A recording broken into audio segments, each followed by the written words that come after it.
Bonjour tout le monde, alors aujourd'hui je vous parle de Beautiful Beach de Christina Loren.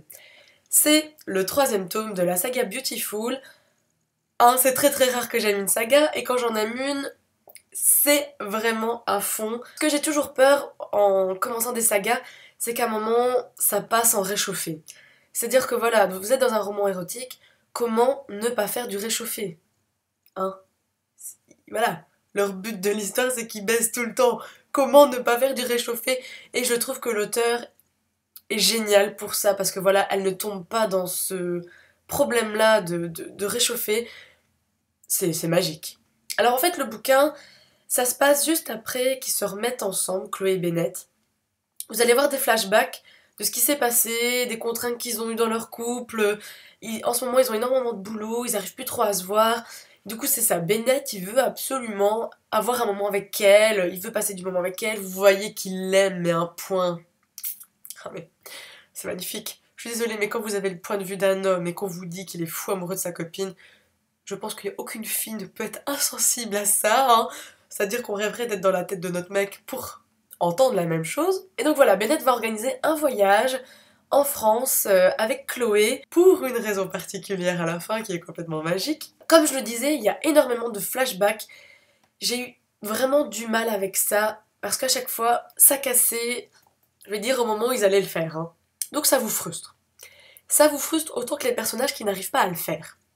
Et c'est vraiment super bien foutu, puisque comme ça, à la fin, ça explose, c'est le truc complètement génial, vous-même vous en rêvez, hein. Pour toutes les petites filles comme moi qui pensent comme une princesse de Disney, ce qui arrive à la fin, j'en rêve aussi. Alors ça m'a fait extrêmement du bien de revoir ce couple, j'avais oublié qu'ils étaient si drôles. Ils s'insultent tous les 2 secondes. C'est sublime. J'adore ça. Chloé me fait vraiment penser à moi parce qu'elle n'hésite pas à lui faire du rentre-dedans, à lui dire un truc trash. Et elle a un problème avec la couleur bleue aussi. Tiens. Donc voilà, j'avais vraiment oublié ce couple. C'était vraiment génial de les revoir. Et je pense que vraiment c'est mon couple préféré. C'est vrai qu'à la fin de Beautiful Stranger, bah j'étais en mode ah oui, Sarah et Max. Mais non, non. Moi, c'est Chloé Bennett, c'est sûr. Des gens comme ça qui se font du rentre-dedans, qui se cherchent l'un l'autre, je trouve ça tellement excellent. Voilà, c'est bravo à l'auteur d'avoir fait un truc comme ça, de pas tomber dans le réchauffé. Non, elle gère vraiment. Donc je vous la conseille vraiment, cette saga érotique, mais ça dépasse après, hein, il y a que l'histoire d'amour après. Donc je veux dire que les scènes de sexe, c'est pour amplifier la passion qu'il y a entre les deux personnages, même dans les autres livres.